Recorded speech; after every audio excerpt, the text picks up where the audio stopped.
Assalamualaikum warahmatullahi wabarakatuh. Perkenalkan, nama saya Ahmad Ilham Al-Ghifari dengan NIM 2024-31018. Izinkan saya mempresentasikan tentang proposal pengajuan pembuatan aplikasi pemandu wisata atau GoTrip ID, di mana proposal ini diajukan untuk Dinas Pariwisata. Pertama ada latar belakang dan urgensi digitalisasi. Industri pariwisata Indonesia memiliki potensi besar, namun belum sepenuhnya memanfaatkan teknologi digital secara optimal, di mana ada fragmentasi data, informasi destinasi, hotel, dan agen perjalanan masih tersebar di berbagai platform yang tidak saling terhubung. Yang kedua ada kesulitan akses. Wisatawan kesulitan mendapatkan informasi detail dan terpadu dari suatu tempat. Yang ketiga ada solusi yang dibutuhkan. Sistem yang mampu mengintegrasikan seluruh layanan pariwisata dari hulu ke hilir dalam satu platform digital nasional. Adapun rumusan masalah atau hambatan wisatawan saat ini yaitu satu, kesalahan budgeting, di mana traveler sering mengalami over budget karena estimasi biaya perjalanan yang tidak akurat. Yang kedua ada minim informasi program. Banyak paket hemat atau program wisata menarik yang tidak diketahui wisatawan karena minimnya exposure. Yang terakhir ada hidden gem terabaikan. Tempat wisata potensial kurang terekspos dan kalah bersaing dengan destinasi-destinasi populer karena kurangnya promosi digital. Adapun solusi aplikasi yang kami tawarkan di mana sistem manajemen wisata terpadu, di mana dalam suatu platform itu terhubung antara pemerintah daerah, hotel dan transportasi, agen travel, dan wisatawan. Adapun fitur unggulan untuk wisatawan dari aplikasi yang kami tawarkan ada smart budgeting. Rekomendasi destinasi menyesuaikan kondisi finansial pengguna, di mana user atau wisatawan dapat memasukkan budget yang mereka miliki dan aplikasi tersebut akan memilihkan destinasi dan kendaraan dan penginapan tempat menginap apa saja yang masuk dengan budget mereka. Ada kedua juga ada one stop booking, pesan tiket wisata, hotel dan transportasi dalam satu aplikasi. Peta interaksi, di mana aplikasi ini tersambung dengan Google Maps untuk lokasi wisata, restoran dan rute tercepat. Review dan rating, ulasan transparansi dari komunitas traveler terverifikasi. Pembayaran digital, di mana aplikasi ini sudah terkait dengan pembayaran digital melalui e-wallet, QRIS, dan kartu kredit. Adapun ekosistem untuk mitra dan pemerintah. Yang pertama ada pemerintah atau agen perjalanan dan hotel. Itu ada dashboard penjualan real time, manajemen paket dan promosi tour, serta laporan otomatis atau okupansi dan keuangan. Yang kedua ada untuk pemerintah daerah atau dinas pariwisata, di mana ada dashboard analitik statistik pengunjung, fitur promosi destinasi prioritas, dan pengambilan keputusan berbasis data atau data-driven policy. Adapun arsitektur teknologi dan tools yang kita gunakan untuk membuat aplikasi ini ada React Next.js, ada Kotlin untuk Android dan Swift untuk iOS, itu untuk front end dan mobile-nya. Terus juga ada back end dan database-nya itu kita menggunakan Node.js dan PostgreSQL dan Firebase.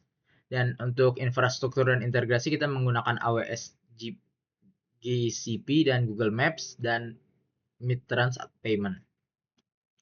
Ini untuk timeline implementasi proyek ini sekitar 6 sampai 9 bulan, di mana kita mengambil 9 bulan. Ini kita mulai dari Januari sampai Februari itu inisialisasi dan planning. Terus untuk Februari Maret kita melakukan desain UI UX dan database. Terus dari April hingga Juli kita membuat aplikasi tersebut yang berbasis web, mobile. Dan dari Juli pertengahan hingga Agustus kita melakukan testing dan UAT, dan September kita luncurkan aplikasi tersebut dan training. Untuk struktur tim pengembangan kita memiliki 15 personil, di mana project manager 1 orang, business analyst 1 orang, QA lead 1 orang, back end develop itu ada 3 orang, front end development itu ada 2 orang, mobile develop ada 2 orang, dan database admin ada 1 orang. Terus untuk specialist support itu kita ada UI UX designer itu 2 orang, DevOps Engineer itu ada 1 orang, Security Specialist ada 1 orang. Yang ini selanjutnya kita analisis risiko dan mitigasi. Kegagalan integrasi API yaitu sandbox testing intensif dan skenario fallback manual. Terus ada kesamaan data user as kita menggunakan enkripsi end-to-end penetration testing rutin standar ISO 27001. Terus keterlambatan pengerjaan metodologi Agile Scrum dengan review mingguan dan buffer waktu. Ada juga over budget, alokasi dana cadangan, contingency reserve yang ketat. Terus ini untuk rincian dari aplikasi yang kita ajukan itu sekitar 1.054.500.000.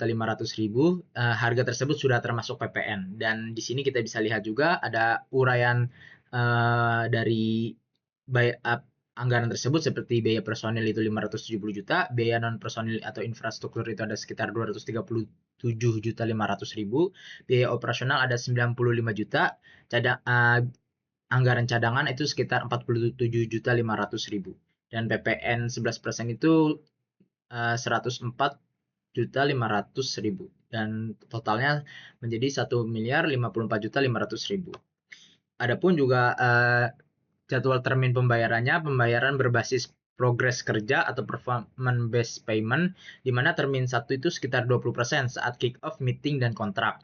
Terus termin kedua itu ada minggu ke-10 yaitu yang pas pengerjaan desain UI UX disetujui, sudah kita ajukan dan disetujui, maka itu dilakukan termin pembayaran kedua sebesar 30%.